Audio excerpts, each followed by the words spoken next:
So it is 5:07.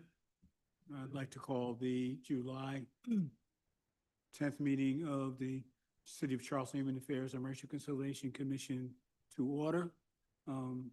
As customarily, let's open with a moment of silence,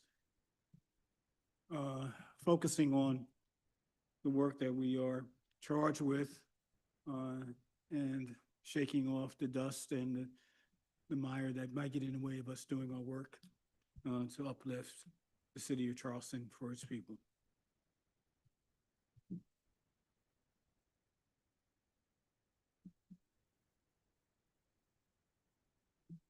Thank you. The agenda calls for a public comment period to be followed by approval of the minutes, presentations by Charlton Singleton, the artistic director of the Motion Festival, and from Judge Steinberg, the director of the Charleston County Criminal Justice Coordinating Council, comments from the chairs, persons, managers, update, any old business items, and open discussion. We'll proceed in that fashion. Are there any individuals who signed up for the public comment? Are there individuals here? Yes. Please come to the microphone, identify yourself. Let's use 2 minutes as a guideline. In 2 minutes, I'll give you an indication. All right. Try and complete your comments. Thank you very much.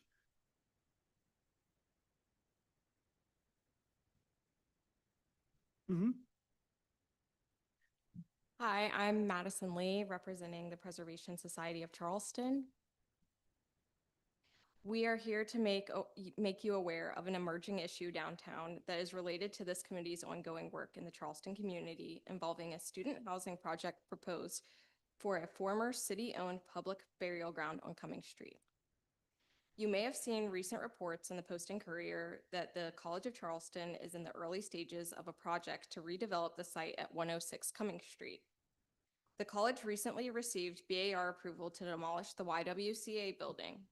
The rich history of the empowerment and civil rights activism at the YWCA is well documented, and the college has said it will commemorate the organization's work as part of the resulting student housing redevelopment. Though no formal proposal has been discussed and no plans for the new buildings have been proposed.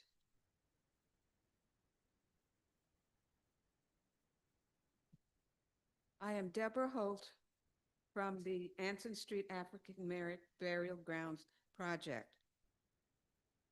Further complicating this project is the presence of a large public burial site that is presumed to be the final resting place for the remains of some 4,500 people, according to research by historian Nick Butler. What is the city's interest in this? Well, we believe this is an appropriate place to facilitate a conversation. The state has a burial protection statute that municipalities are charged with enforcing, and the city added some teeth to those protections with its own ordinance in 2021. As part of that discussion, the PSC proposed a burial protection task force to tackle this issue. And the need for more guidance and oversight has only grown since then. My name is Dr. Millicent Brown. I'm here representing the Humane and Friendly Burial Society. More directly, as a public cemetery, this site was operated by the City of Charleston. It appointed a caretaker and charged money for burials from 1794 until 1808. Those buried are said to be poor adults and children, people who could not afford or access other cemeteries for various reasons, and enslaved people, including some captured Africans who did not survive the transatlantic voyage to Charleston. The gravity of this sacred place is a lot for the community to process, and the scope of this project is unprecedented. We believe Hart could be a good place to start a productive conversation on how Charleston should approach this sensitive issue. Thank you.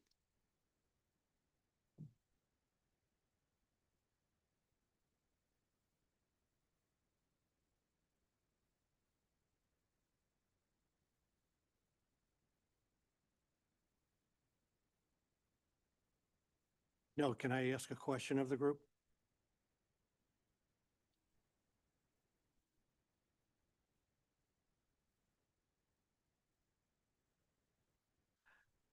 Are there any protests scheduled?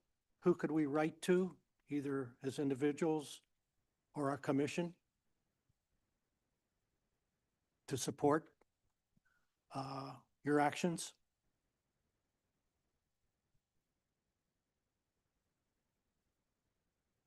Yes, it's protect and respect the bodies at yahoo.com.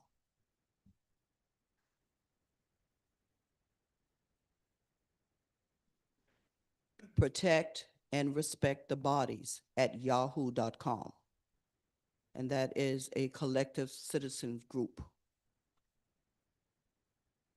Thank you, ma'am. Okay, any other questions?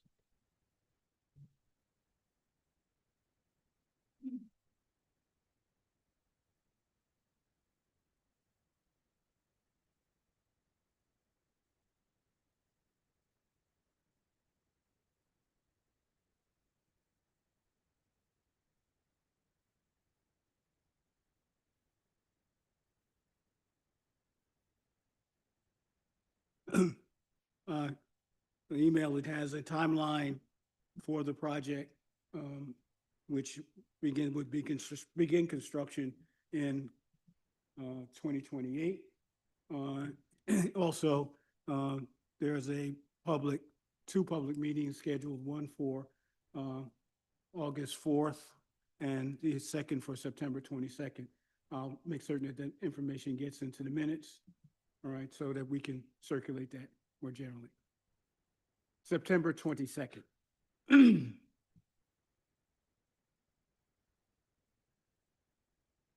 Okay. Seeing no other members of the public that wish to speak, the next item on the agenda is approval of the minutes from our June 12th meeting. They were circulated. Are there any additions or corrections?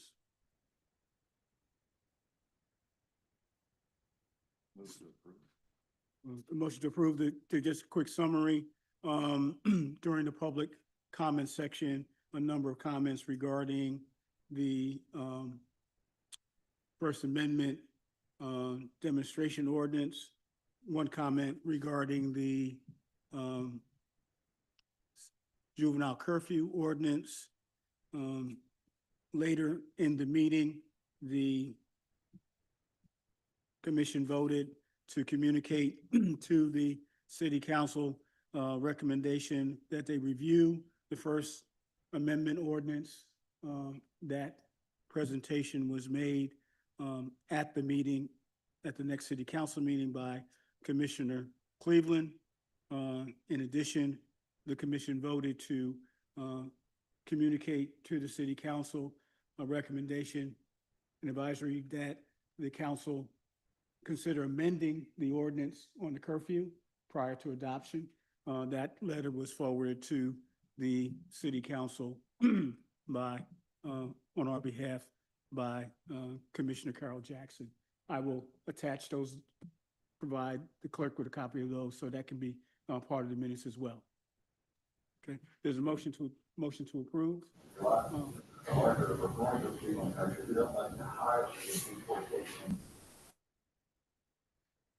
Moved and seconded. All those in favor, please indicate by saying aye. Aye. Opposed, nay. Abstentions, so ordered. Charlton Singleton, the Motion Director of the Motion Festival, would you please come forward and share with us? As you know, Bob is our lead on arts and culture. One of history, arts and culture, history. Right. And the Motion Festival is one of the larger investments that the city makes. In addition, our last meeting, we talked about the question of youth serving initiatives. So in your comments, could you share with us any ideas that might be incorporated that might supplement the activity that the city's undertaking that can impact young people, in addition to providing us an update on what's up with Motion? Thank you. I think I'll work backwards a little. First of all, thank you all for this opportunity to speak on behalf of the committee members, everyone at OCA that works very hard with this festival. We appreciate all of the love and support in the many different ways that the city and all of the people that live here and in the Low Country have supported the festival for over 41 years now. And that's no little feat that we don't take lightly. And we like to talk about it because there's so many festivals and so many other entities that have not been able to last that long. So we're very proud of that. In the last couple of years, we have seen sort of a renewed energy in the festival. And with that renewed energy, we see a lot of people that are starting to plan to come to the city of Charleston, which is something that we all know that is very much welcomed, being the tourist town that it is, that people block it off on their calendars.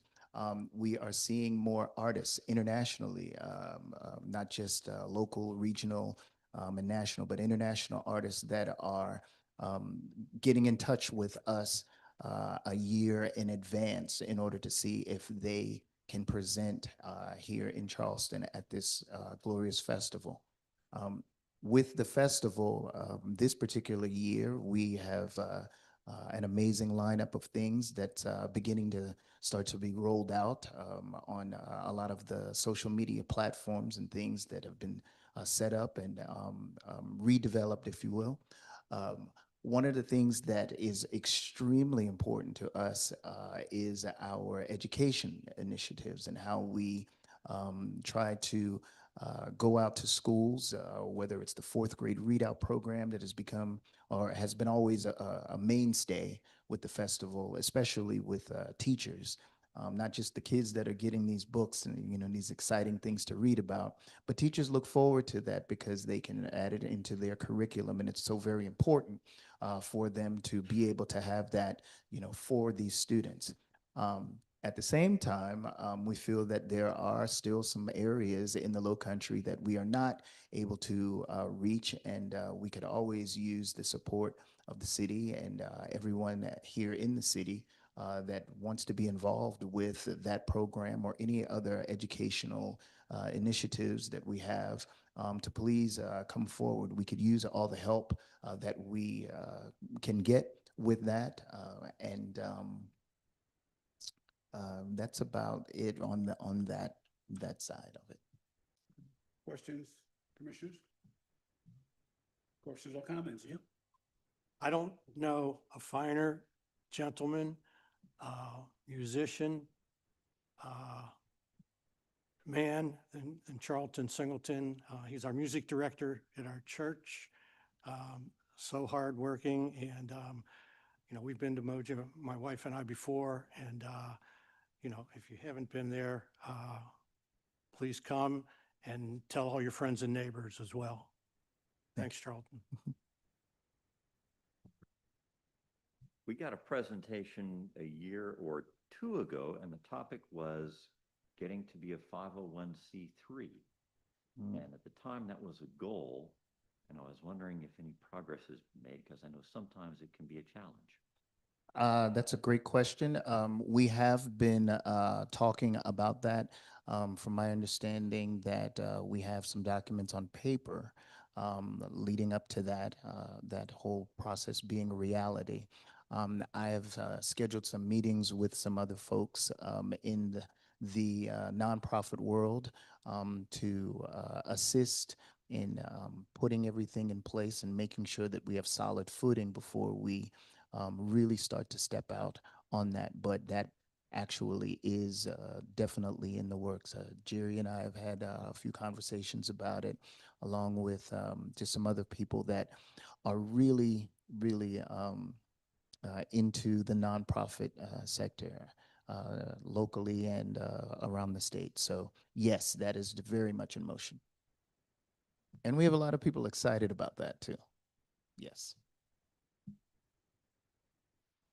So, one of the conversations that we've been having is trying to understand how the existing youth servicing or potentially youth servicing initiatives in the city can be better coordinated, right, to reach more students. You mentioned the school system. Are there other ideas? And I know part of your thinking, for example, the Juneteenth celebration is outside of the traditional motion period. Are there other things that you're thinking about or dreaming about that might have an impact on the youth population that we should be raising up at this point? Well, just speaking on what you just mentioned with Juneteenth, and we've been partnering with other groups in the city. For example, like the International African American Museum, having sort of one-on-one programs going on with them. We've just sort of established a few key contacts of people in some of the what's the word? Not the whole school district, but like like some of the folks in the North Charleston schools versus some of the schools, the folks in the West Ashley schools and things like that, in order to make sure that the word does get out and it's not, even though we are the city of Charleston, not just, kind of dedicated right to the peninsula, because it's very important that a lot of these students that are out there understand this festival, a lot of the richness and the culture of the Low Country, of the African American and Caribbean art forms, so many things that they see and they hear.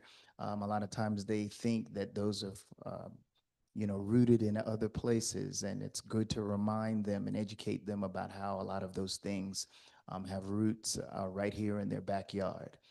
So we have reached out, we have contacted and have had great conversations with people in order to try to make sure that everything is spread pretty evenly as best as we can. Okay. Any ask of us? Any advice that you want us to give anybody?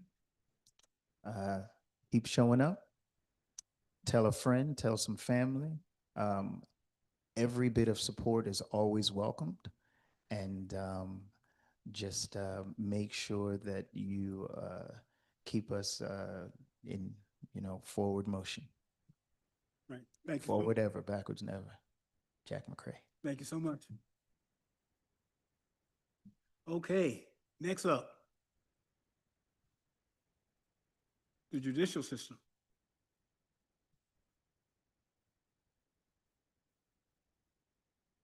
Judge Steinberg. The Charleston County Criminal Justice Coordinating Council is an example of a interjurisdictional effort to reduce the impact of or the interaction of young people or adults with the system to make a difference so that that interaction does not permanently damage their life. And we've been anxious to get you here to understand where you guys are. And we're particularly interested again in the area of what might be happening as relates to juveniles. So floor is yours. Thank you so very much for inviting me. First of all, what a thrill I get to follow Mr. Singleton. And, we're going from music and festival, and now we're going to talk about criminal justice. But oh, okay, so right, it's so the criminal justice. I'm not sure how to move this forward. Okay, all right, so. I'm going to call it CJCC because Criminal Justice Coordinating Council, it's a mouthful, it's too much. And in Charleston, once again, we are unique. What we're doing has not been done anyplace else in South Carolina. We've started it. We started in 2015 with a grant. We've been able to continue. We are now fully under Charleston County, which means all of Charleston, Charleston City, North Charleston, all of county works with us. A little bit about me so you'll understand. I am an attorney. I have been in the criminal justice system since I graduated law school. I started off representing juveniles in family court. I refer to them as knuckleheads at that time. You know, they were just kids getting in trouble. I then went into general sessions and prosecuted. I switched sides. I went from being a public defender representing juveniles, and I became a prosecutor and assistant solicitor in general sessions, which is felony, much more greater charges. I found my comfort in the criminal justice system because I'm all about public safety and equity, people being treated fairly. As a prosecutor, I felt I had a better hands-on approach to that. A little more, I went into private practice. I was doing family court. Didn't work for me, didn't like doing divorces. And then I had an opportunity to be appointed to the bench. And I was West Ashley magistrate for 9 years. And that was a real privilege because I got to work with the people. And what I learned is people come to court because they want to be seen, they want to be heard, they want to be recognized. It was an amazing, wonderful experience. The CJCC, as I said, started in 2015, and I was involved in it from the beginning because the goal was to really look at the criminal justice system. What can we do to improve it? 2.5 years ago, the director was leaving, and several people said, you know, Ellen, you should apply. And I thought, well, I've been a lawyer, I've been a prosecutor, I've been a judge, I've never been a director. But I said, okay, because this is what I love to do. And it has really been that special. The council has everybody, anyone who has any touch to the criminal justice system sits at our table. We're talking judges, law enforcement, all the law enforcement agencies. We're talking about heads of agencies, heads of mental health, of DAODIS, which is Charleston Center. We have the solicitor, Scarlett Wilson. We have public defender, Cameron Blazer. And we all come to the table, which if you had said to me 10 years ago we could do this, I would have laughed at you. But we sit as we're sitting now, and we refer to each other on first names. You're not a judge, you're not a solicitor. It is Adrian. It is all first names, which makes it easier. And as different as we all have the same goal. We want to make sure that the system is fair and things are moving forward. Let's move on. I always have data fusion. We collect data. Everything today, as you know, is based on data. We collect data from all the law enforcement agencies. We collect it from mental health. We collect it from DAODIS, which is the Drug and Alcohol Agency. And that data is important because I can tell you, so 2024, if you ask me what was the most, what criminal charge was most charged, and I'm stumbling over words here, in Charleston County. Take a guess of what was the highest charge. Any, okay, did you peek? DUI. DUI was charged more often than any other charge in Charleston County. And then there's shoplifting, second, and third is trespass. So if you take a step back and you think, what's happening? Why is it DUI? Why is it trespass? Why is it shoplifting? You know, we hear about how awful things are and the crimes. This is what's really going on. We keep track of that. We have data. I can tell you how many people are in jail, what they're charged with, what the gender is, what their race is, what their ages are. This is what we provide. That's how you can change policy. Let's move on. Success. I'm really proud of what we've done. A person's first appearance in a courtroom is their bond hearing. We have set it so that public defenders are there for any person who steps into a bond hearing and can't afford an attorney at that time, which is probably 98% of the individuals. We do a pretrial assessment to help a bond court judge make a decision.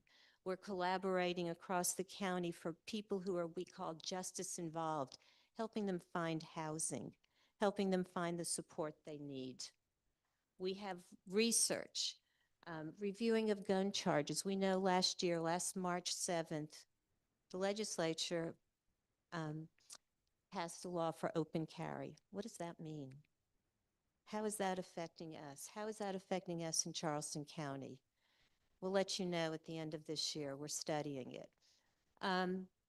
Joe, I'm giving you all of our data. Let's talk about juvenile justice. Historically, the CJCC has been all about adults. Well, the thing is, if we don't pay attention to our youth, we know what happens. Our youth grow up and come right into the system. Last year, we were fortunate, and we've got 5, I call them stakeholders, individuals who are committed to helping us put together a juvenile justice network. And that is what we are doing. I would like to invite everybody here, April 23rd, which is our next CJCC meeting. Oh my goodness, July. It's been a long day. July 23rd, 3 o'clock, we have our CJCC meeting. It is all about presentations on the juvenile justice of what's happening. Here in the city of Charleston, you're starting a program with the city police department called High Flyers. I don't know if you're familiar with that yet. It's getting ready to launch to identify those youth who are being identified at this point as really jumping into the wrong direction. We're looking at what we can do to help our youth in the schools. So I love what you're doing going into the schools for music, because I'm already thinking, gosh, where can we partner on this? Because that's what everything we're doing is about. Where's the collaboration? None of us can do any of this work by ourselves. I'm delighted that you invited me to speak here because, as I keep saying, we all live here together. We're all in this together. I believe that without collaboration, nothing's going to happen. I'm happy to answer any questions you have. I'm happy to invite you to our meetings. They are open to the public. At our meetings, again, we have law enforcement, the chiefs come, the sheriff comes. We have the decision makers, and we have community representatives. People just like you who don't know too much about the criminal justice system, but are concerned, who want to know more, and who want to make a difference and make it safer and more just.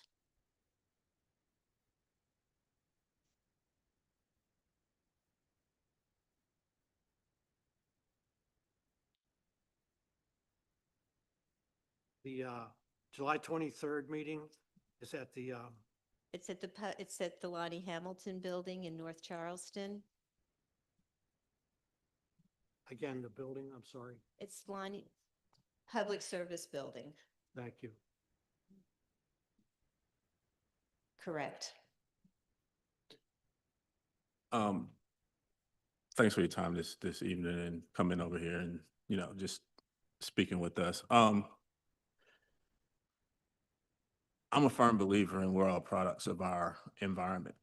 And I think part of the issue is, and it sounds like you guys are starting to address this, and I would kind of like to know exactly what this looks like on a much deeper level.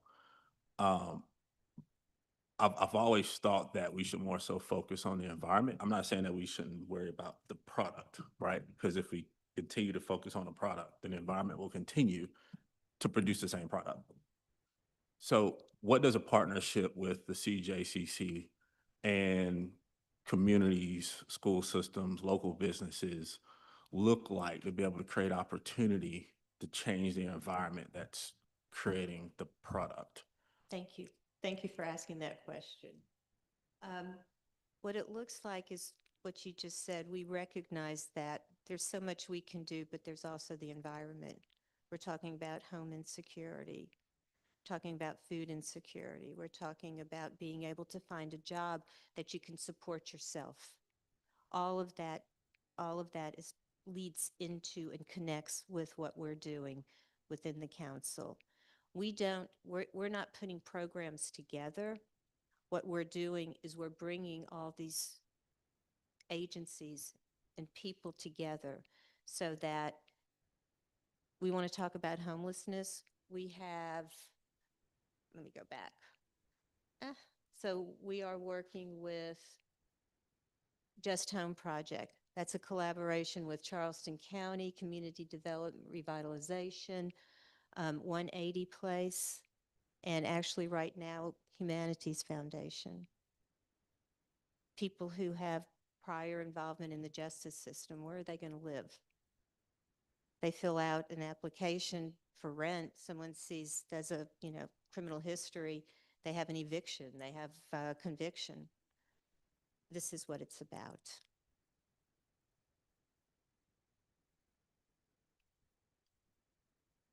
Yes, sir. So the implementation of the curfew in Charleston, do you anticipate, how will that data, if that activity be reflected in your statistics? And since it's a new curfew, and there won't be a baseline to compare. So how can we learn from the data you collect about the effectiveness of this and how we might intervene?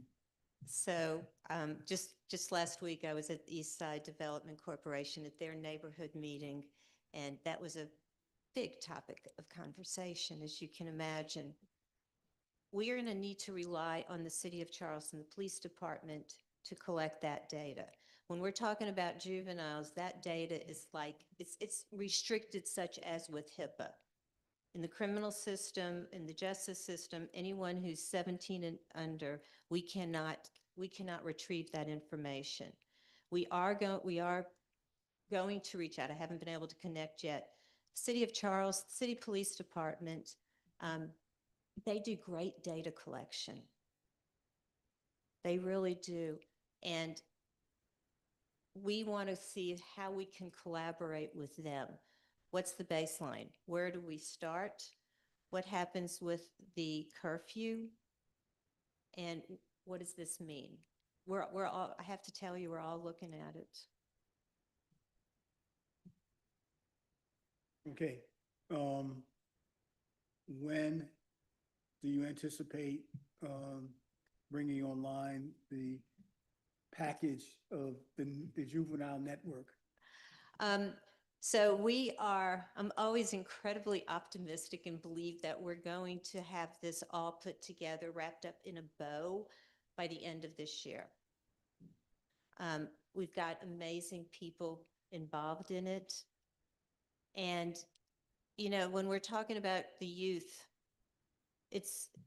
we're talking about what's happening in schools, what's not happening in the school district, and what's happening right now in the summer on the streets.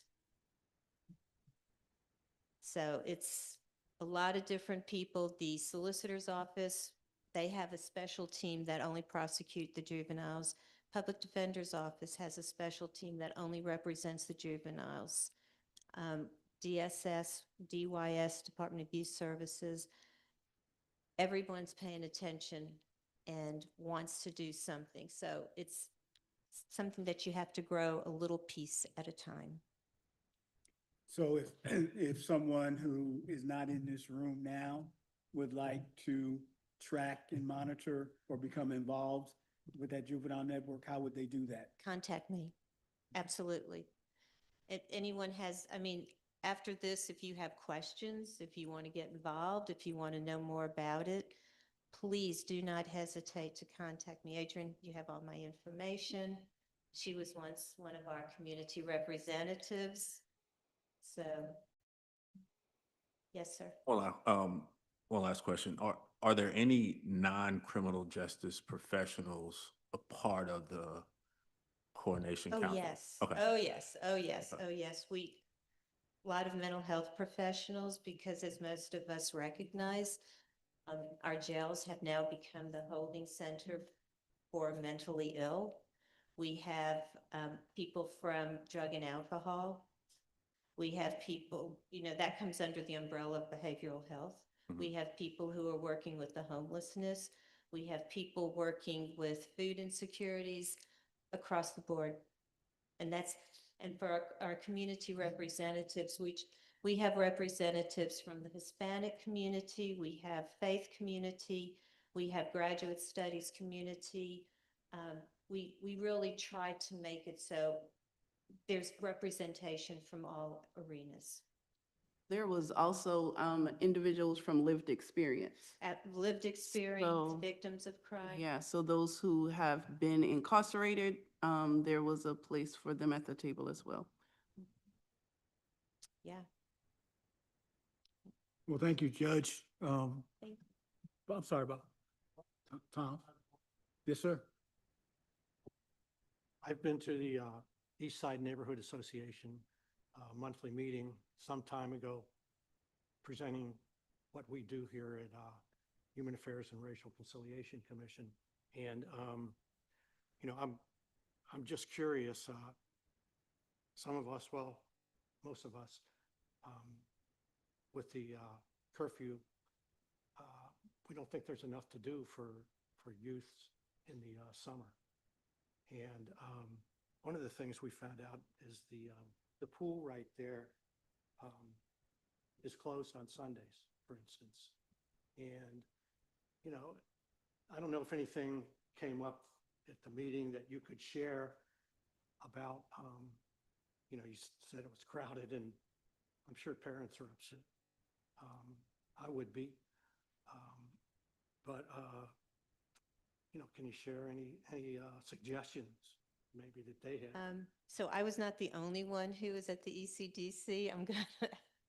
Will you join me in the conversation?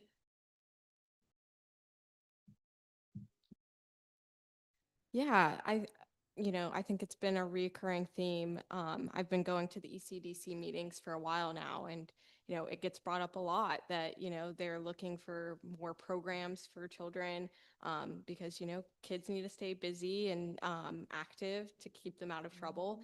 I know there's some community leaders in the neighborhood that have been working with after-school programs. But yeah, I think that that's always kind of at the forefront of, ECDC and other communities, is how can we get kids more involved? I believe that the Climate Coalition is also working with youth in that neighborhood as well to kind of get them kind of like involved with green spaces and rain gardens and things of that nature. But yeah, it's definitely something that comes up a lot at the ECDC meetings. It came up also in North Charleston, and that was without they don't have a curfew over there. But what really struck me is the parents were saying that before a curfew, and again, I'm just telling you what they said, is that before they went forward with a curfew, they should have thought about where are these teenagers going to go? What's going to be open for them? What kind of transportation? Because, they don't have driver's license. They're not going to have transportation to get to those places. Judge Curry, Tamara Curry, was also with us at the ECDC, and she was talking about, do you recall, it was one of the centers that used to be really active. I can remember years ago downtown that is now. The Shaw Yes, Center? yes, the Shaw Center, right. And, it was really impressive because the parents were coming together and saying, what can we do? How do we address this? And there was real concern for their children.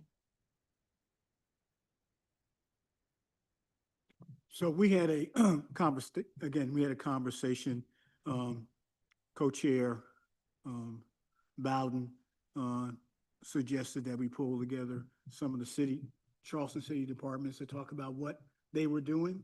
And we got some feedback. One of the important points that was made was that there was, in 2008, a youth master plan. It's now 2025.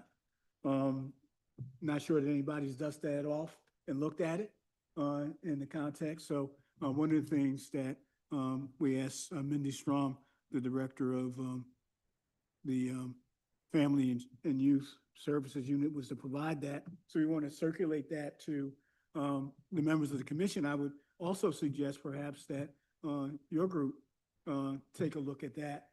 Somebody needs to take the response that's got a budget and a staff. Oh, who has a budget and a staff? Right. Wait a And minute. needs to take responsibility, We- for pulling this together.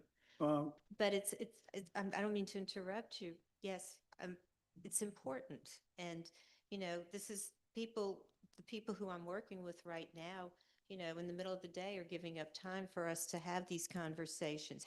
What can we do to move it forward? I'd love to see that and share it with the council. Yeah, so the three things that Mindy indicated that came up from her survey was a lack of space to gather in, mental health, social media, and employment. That those three were key in terms of concerns when you ask young people about what they thought need to happen. So we really need to be picking up on that. Scott Watson talking about culture and the arts pointed out that much of the funding in the city is oriented toward tourism, all right, and not young people. All right, so somebody needs to begin to challenge that question, particularly because we want the tourists to feel comfortable coming. If we had juvenile crime, maybe if we had things for young people to do, there'd be less crime and we make more money in beds and in boxes. Jerome Smalls pointed out that, as you mentioned, this high flyer pilot, but it's a small pilot to prove 2 years, 10 kids a year at one middle school, all right? So the question of scaling that activity. And again, the other thing he pointed out was that the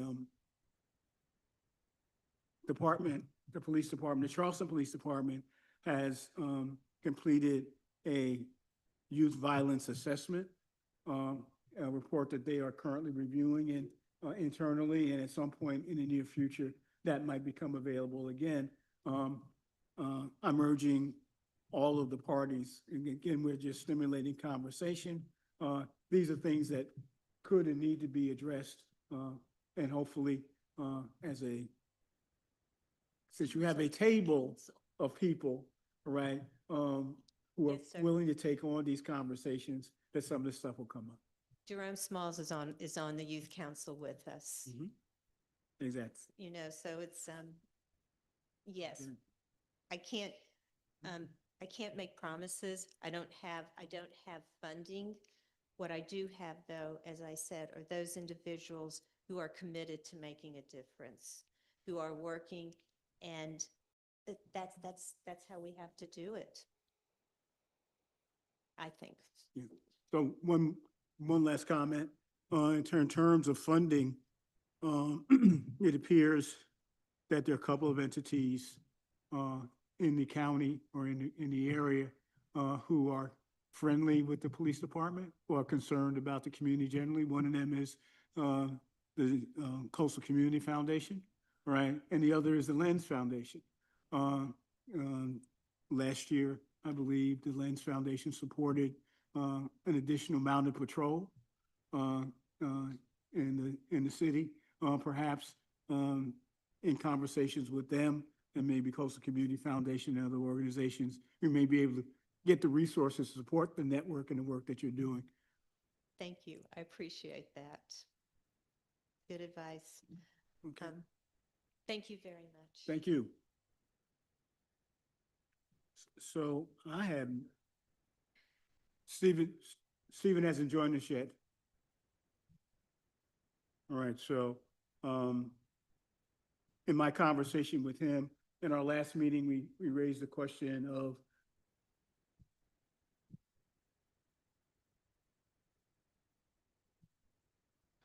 Carol Fry left. oh, no, we didn't. Mhm. Okay, we're good. The, at our last meeting, we counseled or suggested that the, city review the First Amendment ordinance.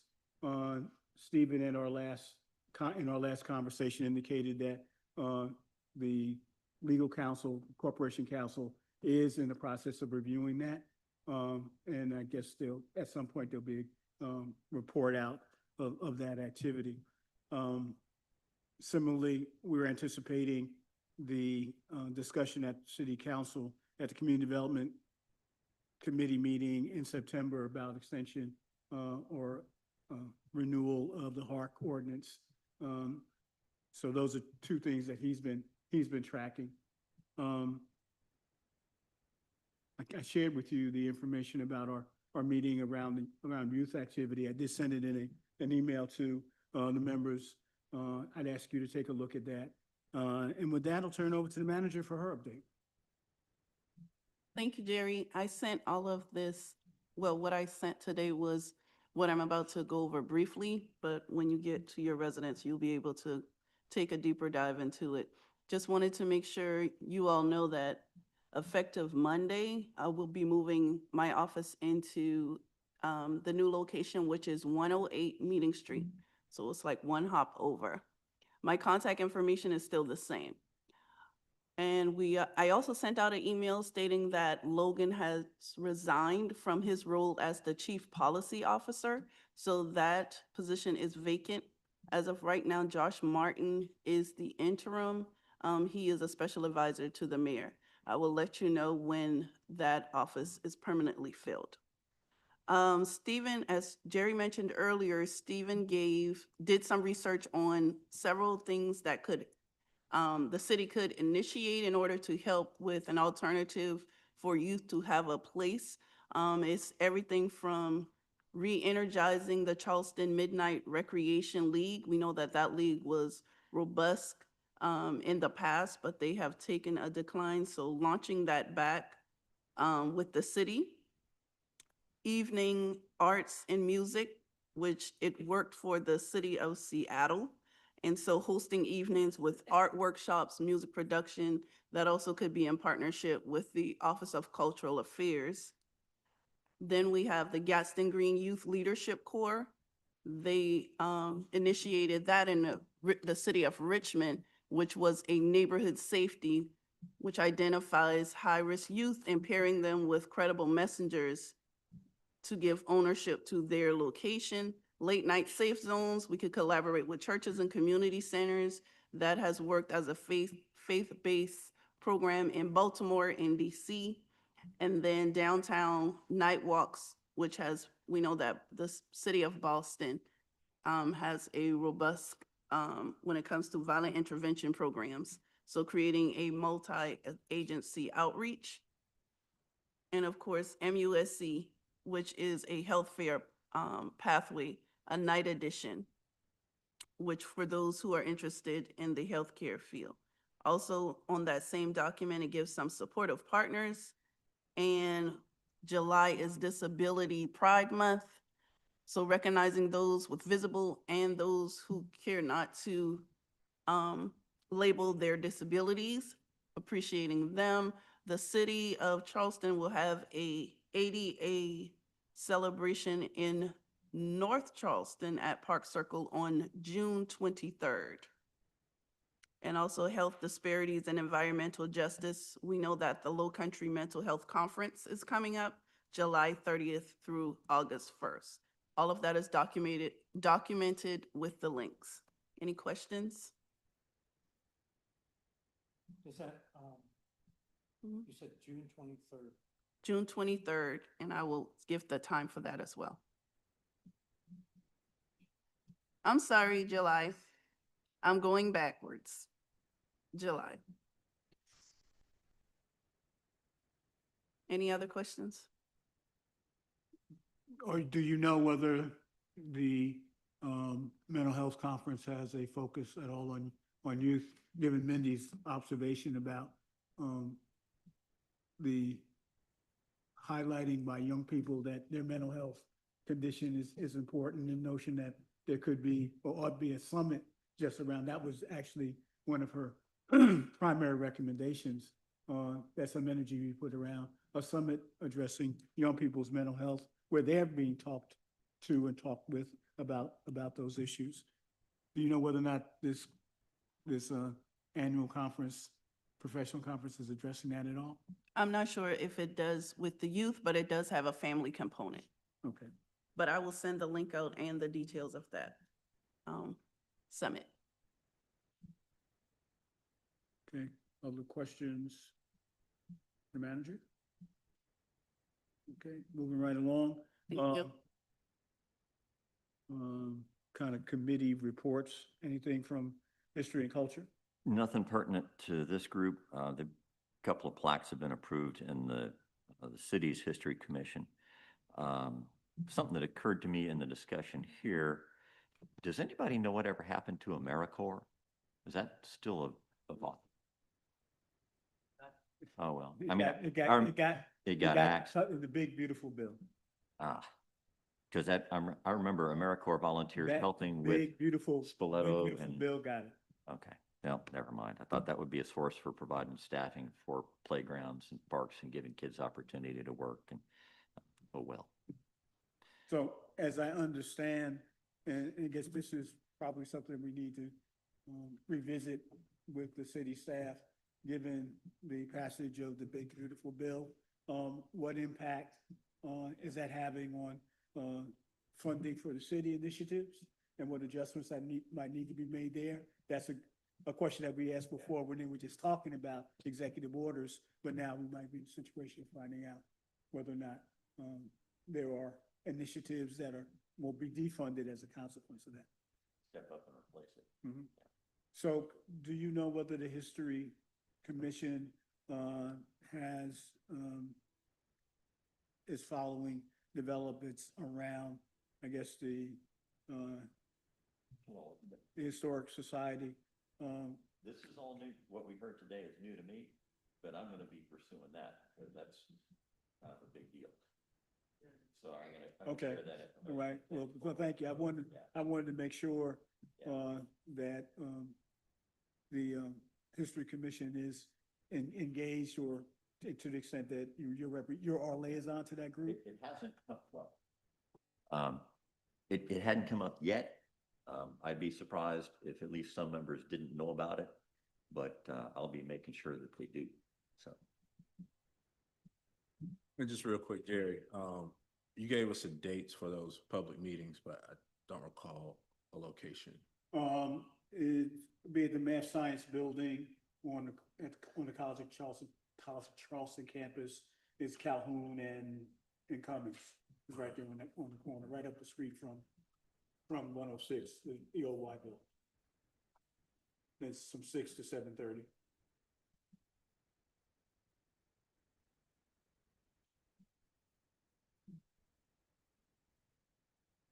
Tom, on the unhoused? Sorry? The unhoused, any update on work Yeah. in that area? Yes, I asked Jerry, it's been almost a year since we had the panel on homelessness. And I went ahead and contacted a few of the people that were on the panel, just to kind of get a very brief update on where homelessness in our community is right now. My question was simple. As a marker with the Human Affairs and Racial Conciliation discussion on homelessness, is the homelessness situation in Charleston and surrounding areas about the same now or worse than a year ago?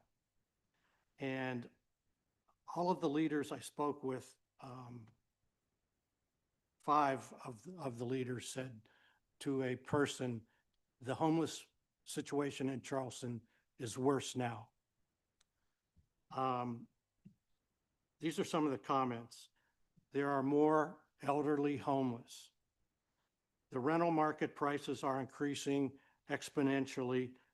More people cannot afford to live, and they become homeless.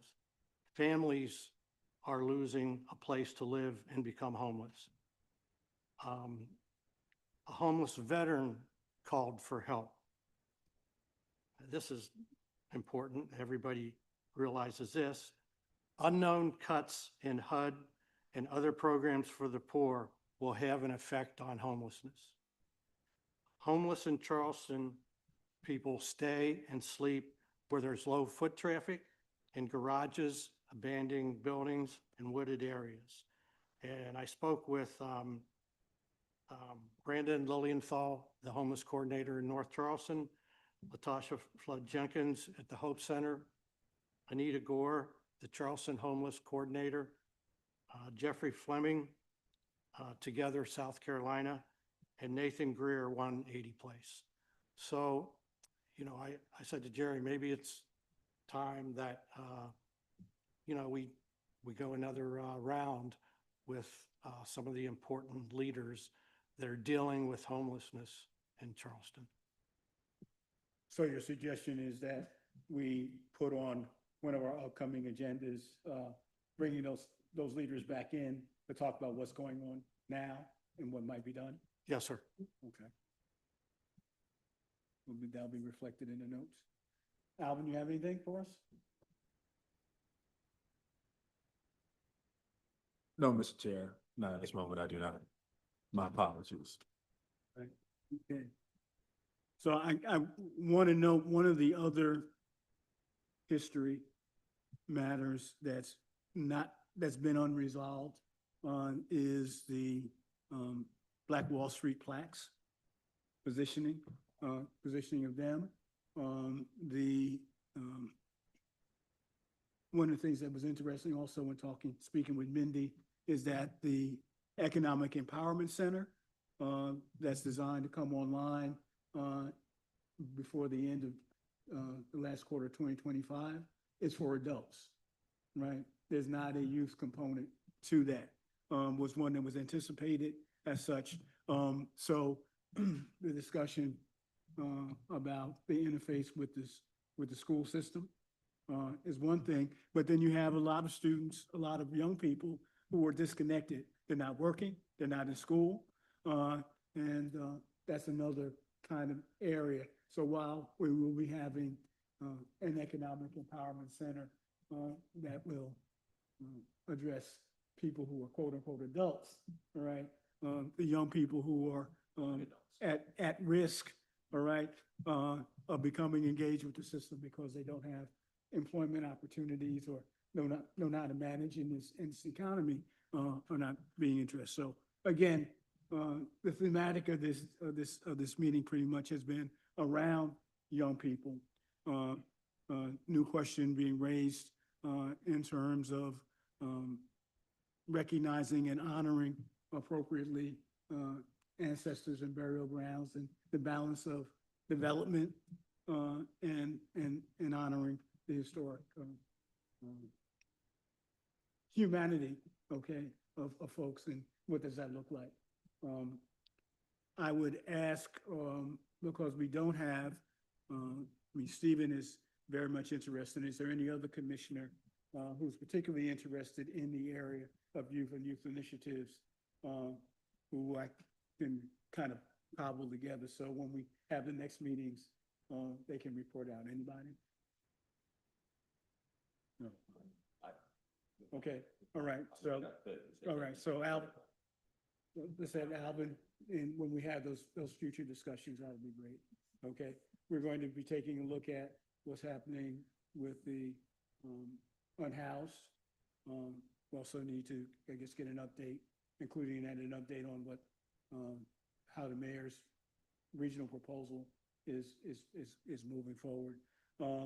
And we need to be actively engaged. Thank you, Bob, for being actively engaged with the History Commission around the projects, the housing, the dorm project, and we'll keep our ears to the ground. Yes, sir. just since you mentioned it, when I heard we had somebody from the Preservation Society here, that reminded me about the Black Wall Street plaques. I wasn't gonna bring it up, but do you know if there's been any progress? Or is that something, I mean, you might not be familiar with it at all, because I know there's a lot of different things y'all deal with. Not a problem. It reminded me I got to get back and see how that's coming, because I promised to help but hadn't heard any need for any assistance, so. Anything else to come before the body? Any questions? Observations? Motion to adjourn is in order. One comment, Moja is not just music. I have a wonderful painting I picked up, and I should have brought it tonight, maybe next week. Don't let everybody. Don't get me started. That could open a whole nother another conversation.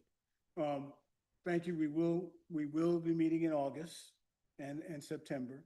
I encourage you, members and commissioners who can attend the Criminal Justice Reform Coalition meeting in July.